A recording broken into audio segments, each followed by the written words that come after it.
Hi everybody, it's the Bloody Mary Show. Welcome. Now we're talking about Voodoo Queen Marie Laveau, Marie Catherine Laveau.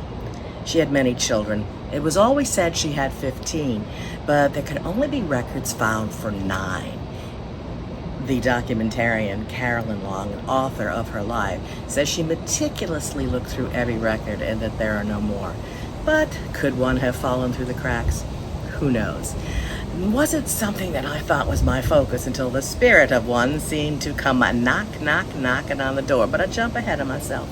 Exploring through various forms of divination is part of the research that I'm doing. I have been led on many occasions by spirit dreams and information to find a piece of research that documented what was told to me. They do want their history rewritten or corrected, if you will. And we're going to try that. Every generation seems to paint Voodoo Queen Marie Laveau in a different light. She is a metaphysical superhero, according to some local people. And she's also a patron saint. Many people flocked to her grave in St. Louis 1. It was the #1 visited tomb in the country prior to COVID. You get in, you're no longer allowed to leave offerings.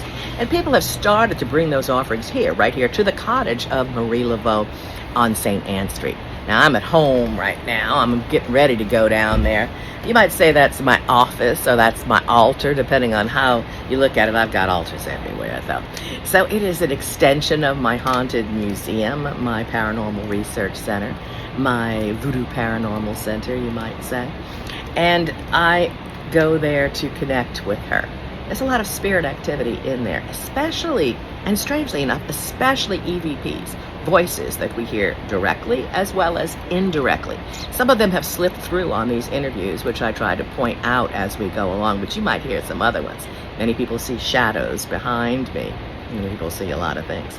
If you connect psychically with anything that is being said, please do share, email, and maybe we can use it as part of the research or as a diving board to explore another avenue of research to get to the truth about Marie Laveau. She is, again, a very important aspect of not only New Orleans but the country and voodoo. She's considered the popess of voodoo. Altars to her all over the country and all over town, of course, especially right here at her old cottage. Now we enter inside the cottage of Marie Laveau, where I've created an entrance altar to New Orleans voodoo, which always had Virgin Mary at the top. This was a Catholic colony, and Catholicism mixed in with voodoo. Marie Laveau and the families that lived here were both Catholic and voodoo, and did a little hoodoo on the side.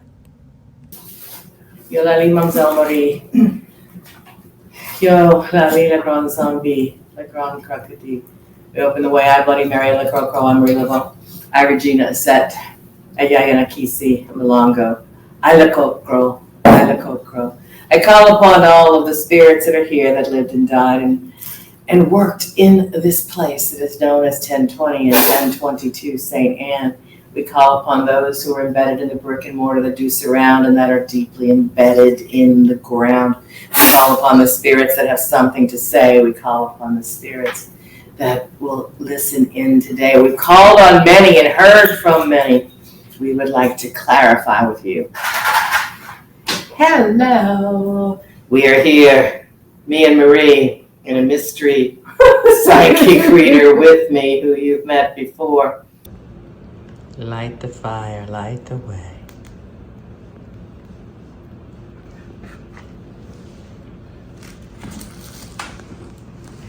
Here we have the altar to Marie Laveau. Open the gates, Legba. Open the way, Papa.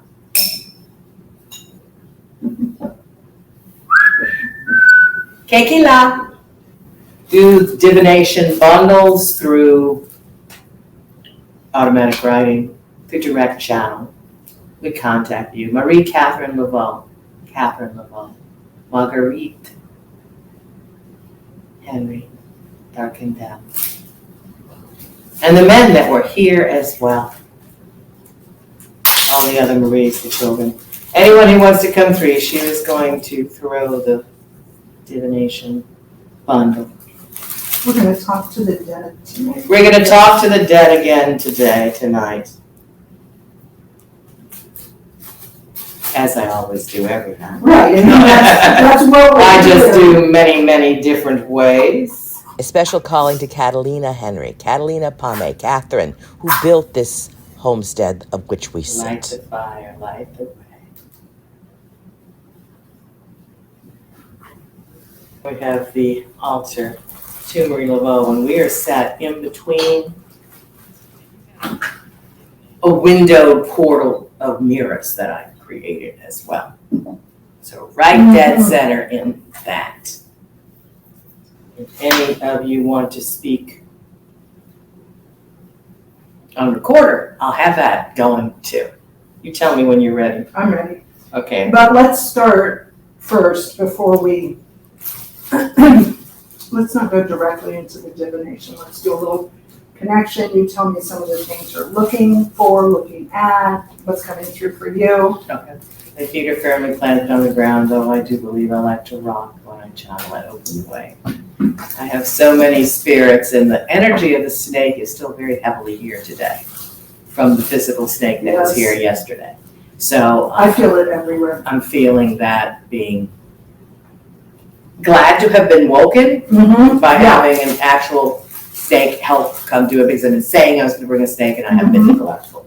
But anyway, I see the snake wrapped around them. So, and not just for looks. You know, this is for working, and it's kind of like the curtain or the shawl that's being worn. I'd like to go back as far as I can to the very beginning of the first building that was on this. Yes. Now, there is the land. It was interestingly owned by someone before Catherine Henry built the house here.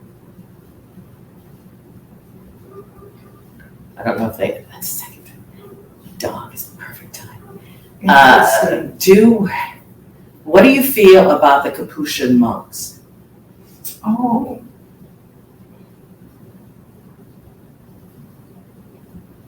They were the land deed Owners before the Capuchins? Capuchins, yeah.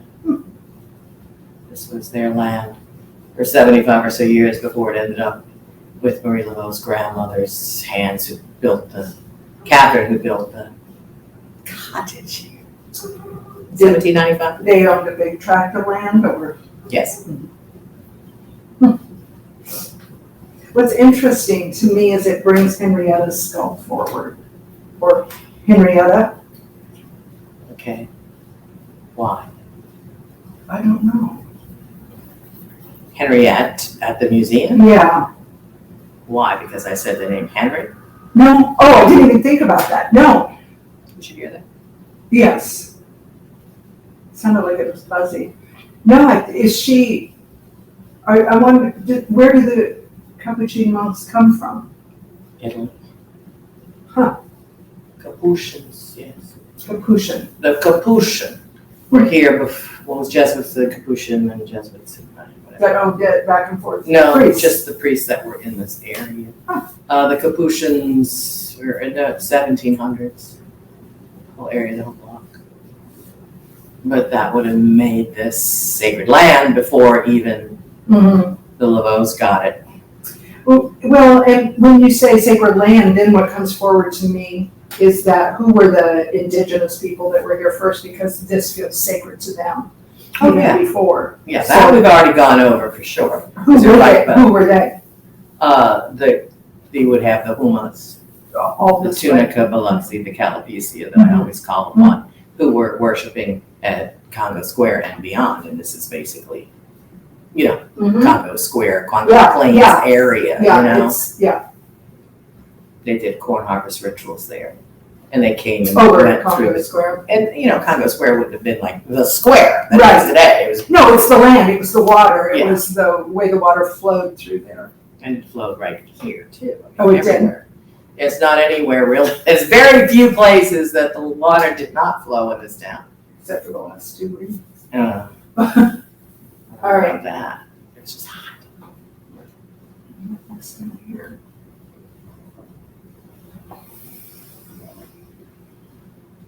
anybody wants to talk directly into the recorder. So yes, this land was sacred to many before, obviously, but I had never brought up the fact of the Capuchins before, so that's why I thought I'd throw that in there. It's interesting, it goes right to Henrietta. Who was the man that, I don't know. Maybe she's from France.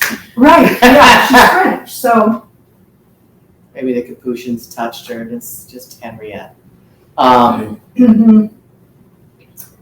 It almost feels to me like there's someone in her family related that was Capuchin. It is, who knows? I have a skull. Her name is Henriette. I will put her picture up here for all of you to see. She's a very old skull, and she could have very well gone to a Catholic church that was run by the Capuchins. Who knows? But she wasn't from here. She was from France. And where I got her, yeah. Yeah, so I don't know. When you said that, she popped up immediately. Maybe, except where I got her. Right. Don't know about her life, don't know about Henriette's paperwork from the antique shop in France say that she came from the catacombs in Paris. They were made by the Capuchins. Well, that was just one question. We're going back in time. So the local sacred land, the corn harvest and such here, to the local indigenous. And then it belonged to the Capuchins. And there's some other woman who, where it was from, I think a woman who owned something next door, sold it to Catherine Henry, a freed slave who was a market woman, who built her own house here. I think it was in 1794 or 5. Built this cottage that was originally here, that eventually 5 to 6 generations of Laveaux were born and died in. So we go back to the matriarchal source. That would be Catherine. What do you get on Catherine?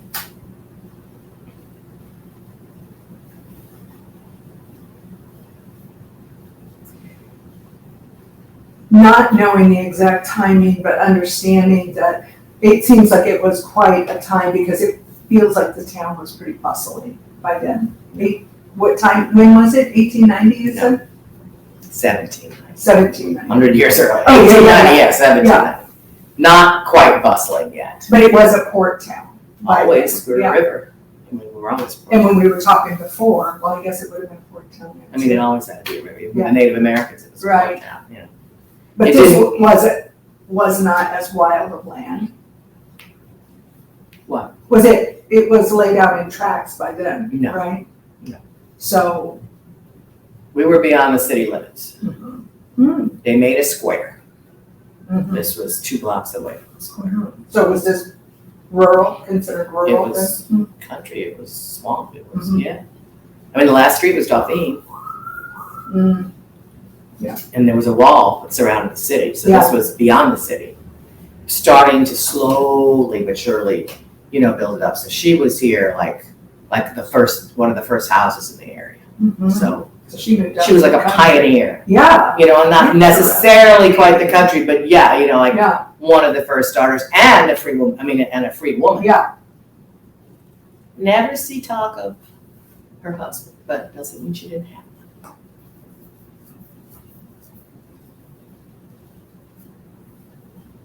Catherine. What was her name? Marie Catherine? They didn't say the Marie on her, but most likely yes. Marie Catherine, Henry, Marie Catherine, Hamé, Henry. Henry was her name?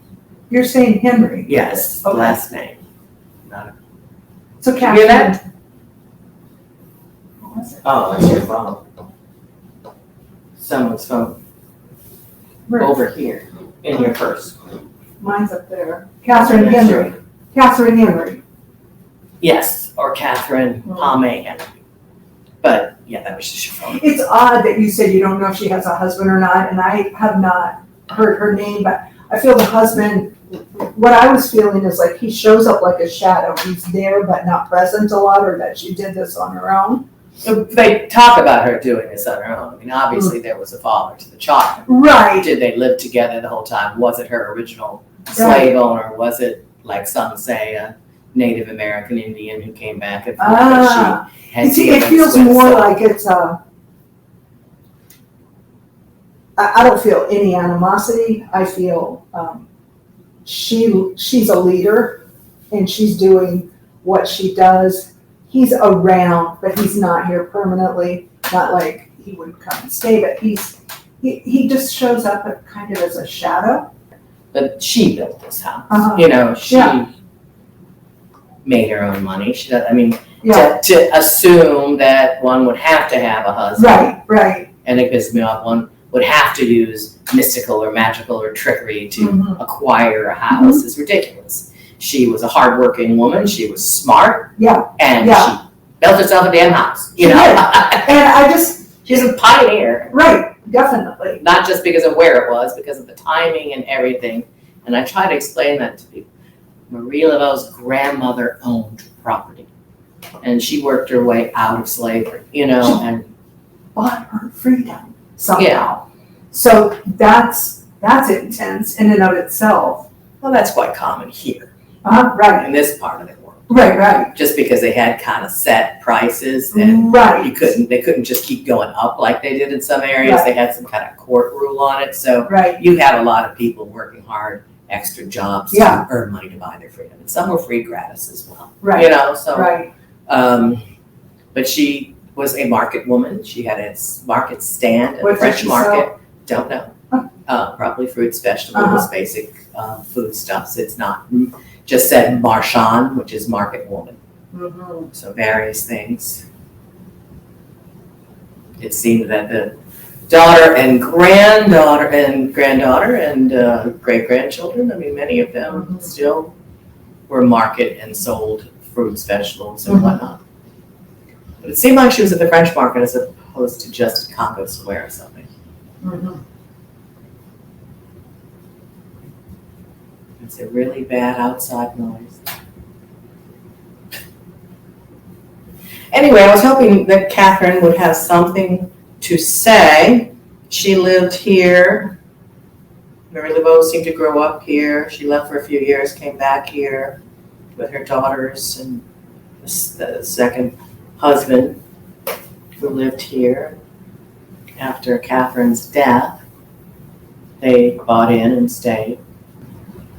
Nobody talks about Catherine much. She was the French market woman, but she could have probably also went there. She's busy. She's making money. She really has her eye on money. She was very not hard-headed, fiery. Marie Laveau's grandmother, Catalina Pame Catherine Henry, she built the cottage at 1022 St. Anne that Marie Laveau was born and died in. She is more of a player than I had given her credit for. Marie was brought up by her grandmother, Catherine. Catalina was the official name. And she was the one that built this house. But she had lived in the house next door because she had been purchased from her original slave owner, Monsieur Henry. Or transferred. By a Francois Pame. So that's where that other name came in. And when she was freed, right after that, she acquired the land next door. How? We don't know. But she built that house. She was a marchand, a market woman. She worked hard, and she sold wares at the market over at the French market by the river, and possibly even across the street at Congo Square. Voodoo was very matriarchal in New Orleans, and much knowledge was handed down from mother to daughter. If you didn't have any daughters, like my voodoo mama, maybe they passed them down to someone else that they thought could follow in their footsteps. So you would have voodoo and hoodoo. Hoodoo is the folk magic, the conjure, the potions, the powders, the dolls. To heal was known as the traiteur. Marie Laveau was a traiteur. I am a traiteur. And the folk magic was also having to do with mysticism. Of the voodoo and hoodoo in New Orleans was gris-gris. Gris-gris was a protection. It was a conjuring of items together, a spirit ally that you carry, mainly in bags, possibly in jars, that you would carry for your protection, for your healing, for your whatever it was that you needed. And people carried them around, tied them to their bodies so they touched the flesh. And I still make those in traditional methods as well. I do a lot of swamp magic, so I'm always around my friend the gator. Le Grand Crocodile is part of me, and it was part of Marie Laveau. They say she went down to the swamps and talked to the alligators every night. She also had a snake, so the snake energy was part of her, as it is part of this town. She had her own snake, so like the oracle, she would listen, but she would also dance with the snake, which is what this whole town seems to be about. We're at the largest snake in the country, the river. The river is magic. New Orleans voodoo has swamp magic underneath it all. You know, Yeah. I want more than one source, because I definitely would not be saying this. Right. This part would be edited out. Edit it out.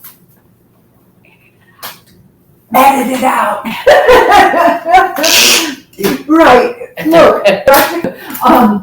All right, I've been told by outside the source, 2 different people who did not know this person or name, that I was Catherine Henry.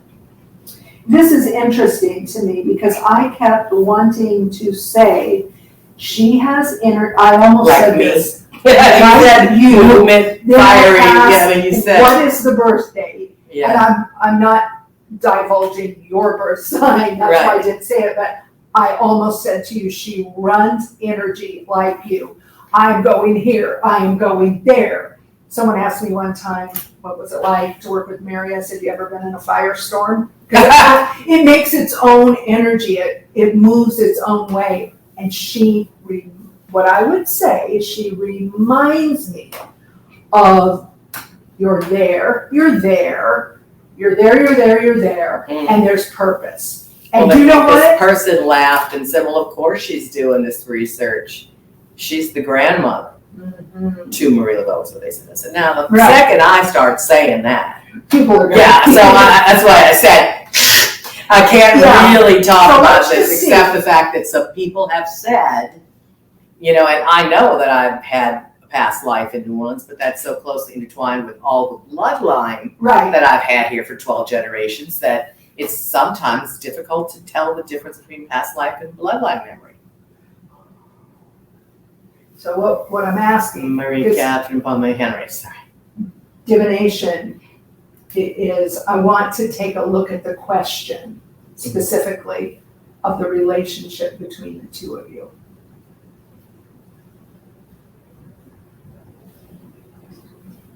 I'm asking to the ancestors of this land and the dead here, what do they have to say about the energy of you possibly being a reincarnation, basically, You have to get that edit. Beep! of Marie Laveau. Not of Marie Laveau, her Oh, grandmother. her grandmother, yeah. Show me the Catherine. energy between Mary and Catherine. Okay. Interesting that it's all on one side. On when they jumped the ship That to the one, food. That was hungry. yeah. That's something that we can read that one of 2 ways. It's something that doesn't signify, so it's gone. Right. Or where it lands is so far in the depths that you don't know it yet.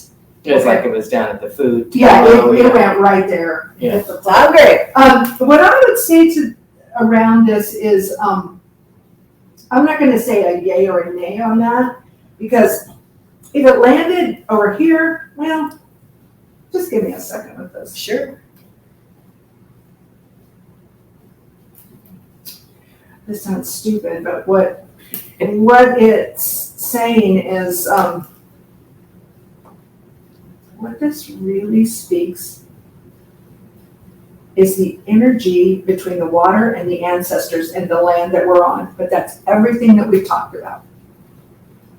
Right? This is a water land base. This is the water, this is the land, this is the ancestors. And you see the snake energy? That's true. Yeah. Yeah. So, It's not exactly linear because it's, yeah. and It is serpentine. here's the thing. I would say, you don't want to cast that question out and you don't want to get hooked on it because it's in flux right now. There's more to know. Yeah, it's just a really kind of off the cuff thing that Yeah. I got, and it's like, I know I've had a past life before. I even think I know where I am, wherever I was buried. I know I was female as well. Oh, here? Yeah. One here? Yeah, yeah. Yeah. I know many different past lives. But Right, I right. kind of saw myself come up from the ground and Uh-huh. brushing the dirt off of the Uh-huh. dress and walking towards over here on many occasions. As I couldn't see color. I didn't look at it. I was looking at the dress. Yeah. And it was dusty and it Uh-huh. was big, and I was so pissed. I was so mad that I was back in New Orleans because I did everything to get the hell out of my hometown. It was too small for me, and I got to New York. When I finally got to New York, Uh-huh. I had these like visions of coming that I would be astrally projected back in town. It was like, no. I need a life. I wanted to have my life, and then I got brought back, and now. Right. So, right. and Yeah. This is a side of you I didn't know. Oh, God. It's fascinating because, Yes. I I so much love New Orleans and is everything about it now, but then, it was too small of a town. I was going to right, make as it big. kids do. We want to go. There is a very strong link into the feminine in this question, in the question itself, but there's a strong answer. There's a connection. Now, don't say no to it, okay? I haven't said no to it. I'm not obsessing with it. Yeah. I don't really feel I have to be connected, Right. but there's God, no. something that I didn't go back far. And one thing is one of the Marie that came to me to initiate me was much darker skinned than Marie Laveau would have been, who was more like, maybe like cinnamon, like golden, golden reddish, whatever. She was a much darker, quieter, even very tall woman, actually. Tall? Well, she was in the visions and what caused soft-spoken, and she would have been one of the ones who had come before, so it could very well have been Catherine reaching out to pull me in so many moons ago. Right. That I was actually more curious about the paternal grandmother, who was also actually named Marie Laveau, more than Catherine. And I'm sorry. I'm just not as interested in myself as I was in the other grandmother. And that one, Marie Laveau Trudeau, or Marie Laveau Trudeau. So both of her grandmothers. What about them? Did you just say the maternal and the paternal? I was more curious about the paternal one over the past decades than the maternal one. I always gave credit to Marie's paternal grandmother, who would have been another Marie Laveau. Now, Marie Catherine Laveau's father was a free man of color, Charles Laveau Trudeau, and he was a businessman, and he taught Marie quite a lot. They were not married. Her mother and father were not married to each other at the time, but they had a brief affair, at least, to create Marie Laveau, and he was still in her life, as was her mother, Marguerite d'Arcantel, who was married to someone else. What this divination says is talk to the ancestors and don't let go of that snake energy here. Yeah, I mean, it was so very, that's closing my eyes. It was very wrapped around. It was close, it was tight. It wasn't causing harm. It was supposed to be there. It was the shawl, it was the curtain, it was the, And I even saw when I was looking at the land before it was inhabited, like the serpent just through the grass, Are they crumbling, or is that the chalk? They're crumbling and the chalk is moving around. All right, so we have the mystery clay balls of death. We'll be talking That is to exactly us. what Yeah, I know. Goofer. Swamp Goofer. Marie Laveau had 2 children that we know of from her first husband, Jacques Santiago Paris. Jacques Paris died in 1823. Felicity, and one named Maria Angeli. They were said to have died before she married or became acquainted with her second husband, Christophe Glapion. since they were not married in the church, well, I will still refer to him as her husband. They had 7 known children to them. Only 3, well, actually only 2, that survived to adulthood, and that would have been Marie Philomée Glapion the younger and Marie Eloise Glapion, who was the elder one that survived. All the others did die in childhood. Very, very sad for Marie. So Marie Euchariste may or may not have followed in Mother's footsteps. There's some evidence that says she does. Marie Philomene, oh, that one is very confusing. Some neighbors say, no, no, no, very pious woman. And she did healing. She did novenas. But was there another Marie that followed in Mother's footsteps? That is still a question out there. Worth exploring? Perhaps. Anyway, we've got Marie Catherine Laveau as the main player, the widow Paris, the voodoo queen. And she learned from her mothers. I know everyone wants to say she learned from voodoo doctors, and Dr. John, who was so much younger than she was already voodoo queen by the time he rolled into town from Cuba. However, we've got Marie Laveau learning from her mother, according to spirits, and from her grandmother. And she's a main player in this. You're on to something. It's not yet revealed. You're going to get more. You need to talk to the ancestors. Yeah, I mean, it wasn't, as I said, that was one of the things. And then there was another thing. A daughter and a granddaughter of Marie Catherine Laveau, the widow Paris. So a missing daughter and a granddaughter, which was thought to possibly be either made up or a legend, or these don't have historical documentation. So this is a daughter that hasn't. This is a daughter that there is not specific documentation on. Which is. But there's been several people, especially lately, that have popped this back up, which I wasn't even going to go there. And you've heard of this before? Yes, but I had to really search my memory banks. And then when I heard it from that one medium, it came up from somewhere else, and then from the historian sent me a letter bringing it up, and so I was like, okay, it started a rabbit hole. Okay. And I was like, okay, I didn't think I was going to go there in this book, but they want me to. Oh, all right. So maybe I shouldn't say her name. Let's just say Liga. What do you get for Liga? That name I have a visceral reaction to, that I don't like it. And I'm like, that. And I don't know why, because I don't know any of the story. Then I'm hearing somebody in here saying something about bullshit around it. Mm-hmm. Who is Liga? I don't know if it's bullshit or not. Yeah, I don't either. I don't know if it's a lot of additional bullshit that's added with it, but some of it has a base in truth. There was always talk of the one daughter that was eaten by the alligators, that disappeared through the swamps, Is she ran away documented? through the swamps. She's not Is that the one not documented? Both her and her mother not documented. So that'd be a daughter and a granddaughter. Oh, okay. So then I'm back to that clinch in the stomach, and that's bullshit. But my The bullshit, I haven't brought up much of the bullshit part yet. There had been talk about another daughter who had ran away or got eaten by the alligators. They might found her clothes by the swamp. She ran. She ran. Yeah. She didn't. But the other people said, no, actually she got murdered. She was running away, but someone caught her and killed her. And I was like, okay, well, there's no proof of any of this, but Liga ran. This unknown daughter Gave her to Marie. Now the bullshit starts when they say, oh, she didn't want to follow in Marie's footsteps. She was afraid she's got to take over, so she ran. Yeah. And they thought she was eaten by the alligators. She ran because she was interested in someone, and she left her clothes, is what it feels like to me.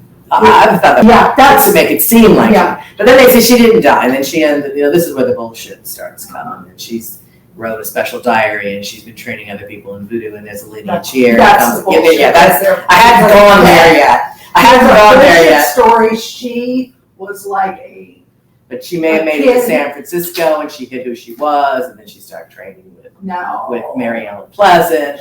There came all of this rabbit hole She stuff. went north, but not that far. And it was for a man with a man, and he was there waiting. Leave with a guy? Did she leave because she didn't want to follow in the footsteps? Did she leave? Did she make it through on to live on for another, 20 years? Did she continue on to have more children in the legacy? Did she learn from Marie Laveau, who raised her?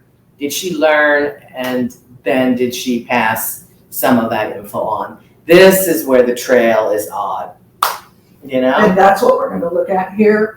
When I just spy it and this feels truth to me because the body feels different than when it's getting that clenching. Yeah.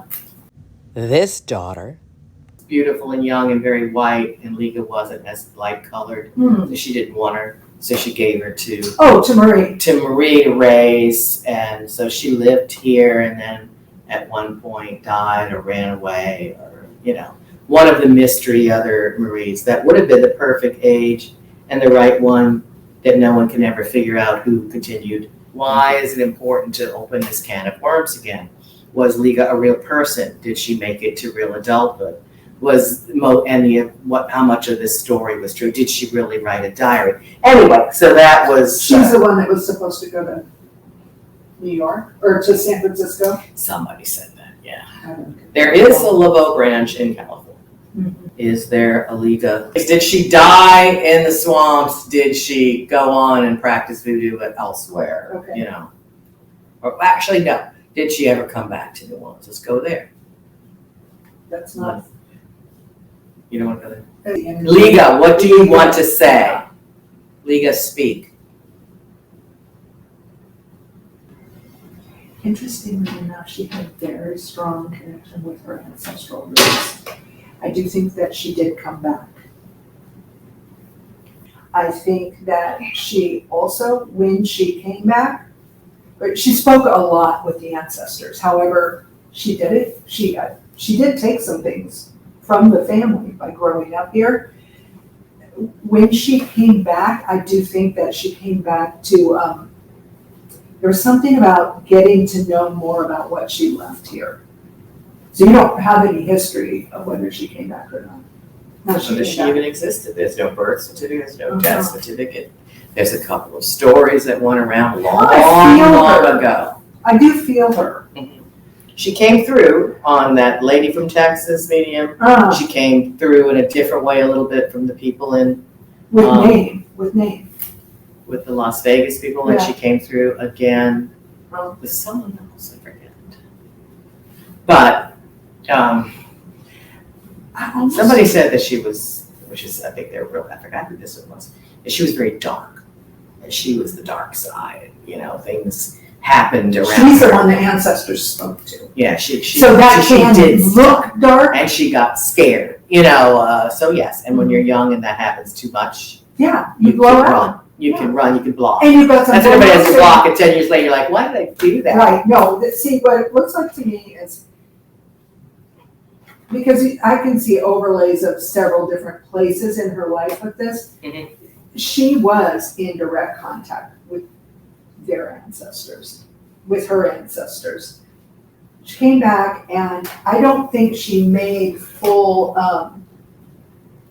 because she went into obscurity. When she left, it was a different life there, right? And she left for love, but then you came back. You left to do a thing.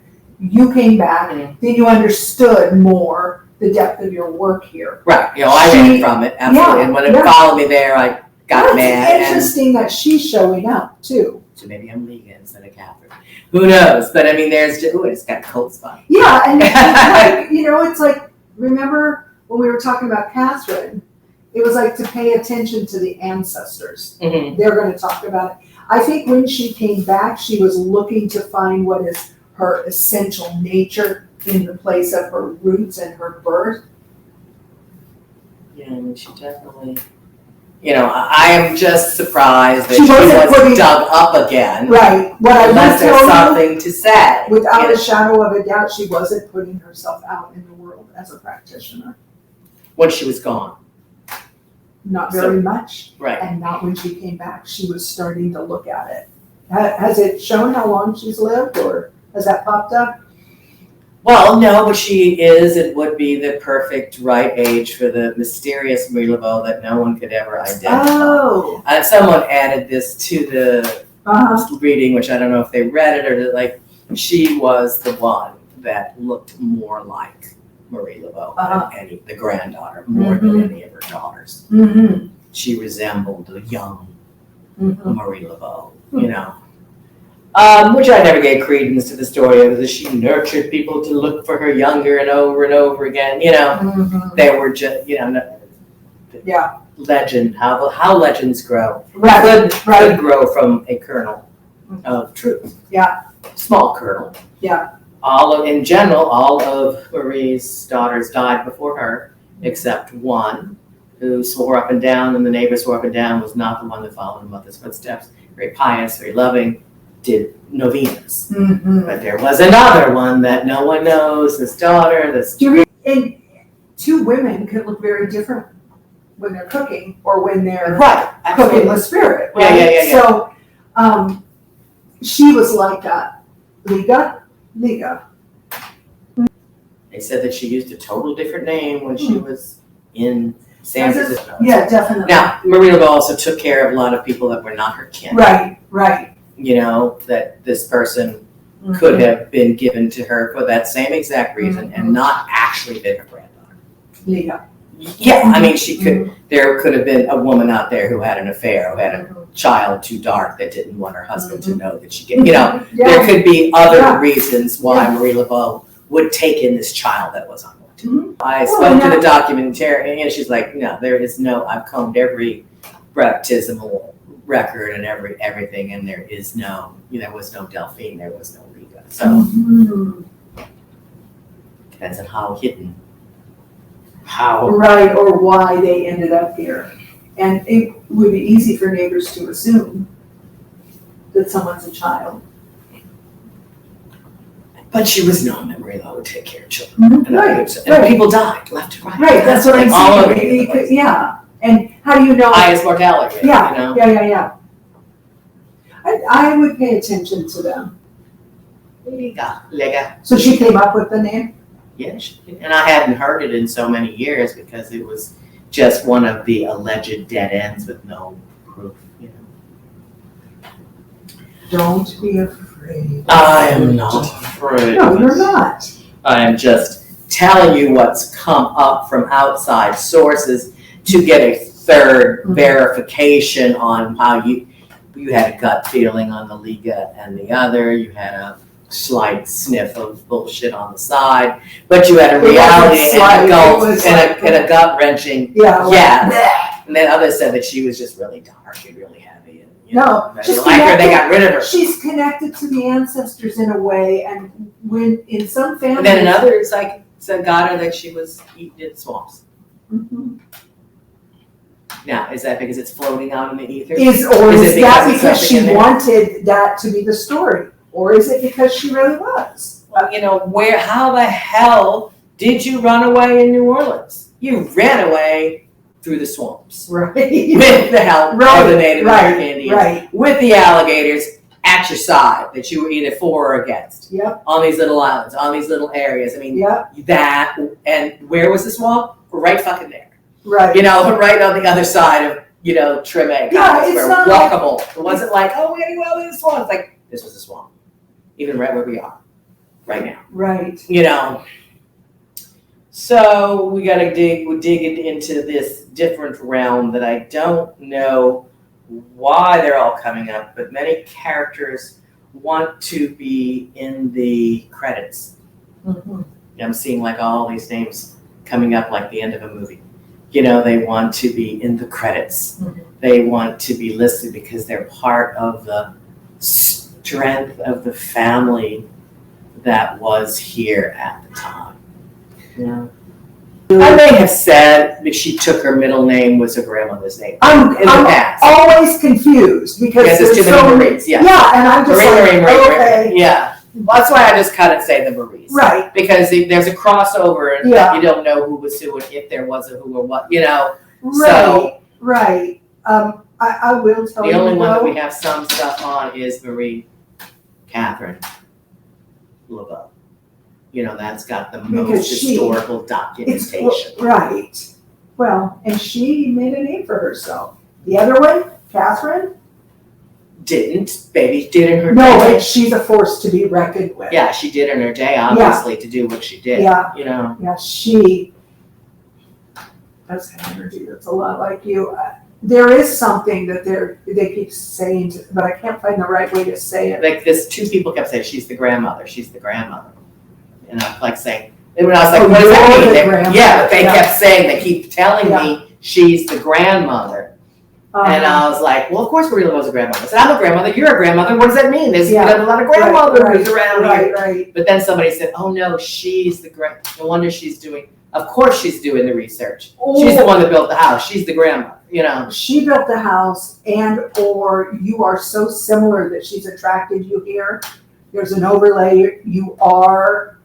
I think it's really hard to discern that kind of stuff. It's so multi-layered. Can she walk into you?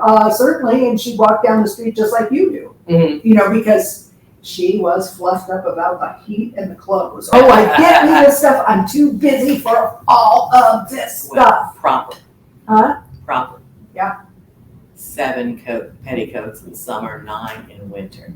Well, I could wear 9. I could wear 9 in the winter. It's cold here to me. It's so damp. 7. I couldn't. It's cruel. Yeah, I mean, it's cruel.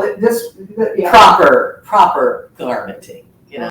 I was planning on staying here tonight and doing that, so I wanted to bring it out. Yeah. Didn't realize how much waking the snake energy yesterday was important. You know, got the herbs, we got the garden, and figured out the blue flower, the purple flower too. It's not any of the ones we were thinking of. It's actually makes more sense. It's indigo. Oh, yeah. It's spell time with Bloody Mary, and today we bring you the color blue.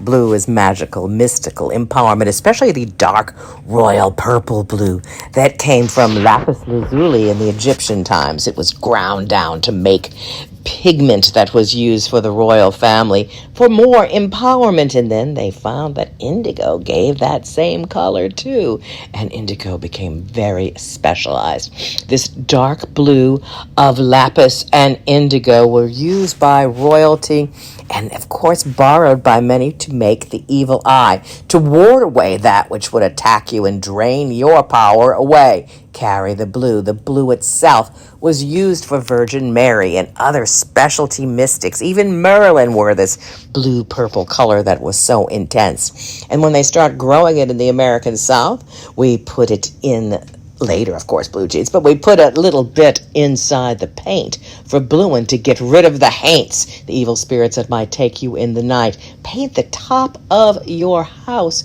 and the inner roof blue. Carry it around with you to ward away evil and to keep your own empowerment.